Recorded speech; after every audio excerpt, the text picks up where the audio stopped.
നെഞ്ചുവേദനയും ശ്വാസം മുട്ടലൊക്കെ പതിവായപ്പോ ഇനിയുള്ള കാലം നാട്ടിൽ നിൽക്കാന്ന് വിചാരിച്ച് 37 കൊല്ലത്തെ പ്രവാസവും മതിയാക്കി മക്കളടുത്തേക്ക് പോയതാ. ഒരു മാസം തികഞ്ഞില്ല. തറവാട്ടിലുള്ള ചെറിയ മോന്റെ വക ഒരു തമാശ. വാപ്പാക്കിപ്പം നല്ല സുഖല്ലേ, പണിക്കൊന്നും പോവാതെ കുട്ടികളെയും കളിപ്പിച്ച് ഇങ്ങനെ ഇരുന്നാ മതിയല്ലോ എന്ന്.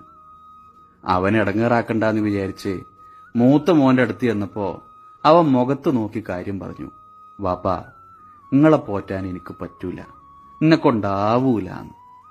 രാത്രി കിടക്കാൻ നേരത്ത് ഭാര്യ പറഞ്ഞു, എനിക്കിപ്പോ ഇതൊക്കെ ഒരു ശീലായി.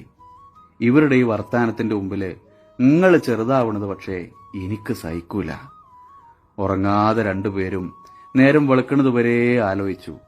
62ാമത്തെ വയസ്സില് വീണ്ടും പ്രവാസത്തിന്റെ പെട്ടി കെട്ടി.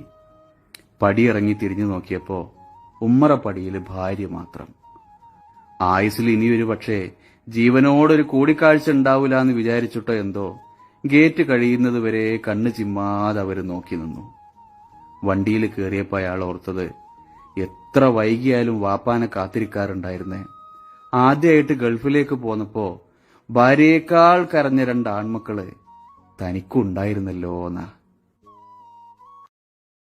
Download ShareChat.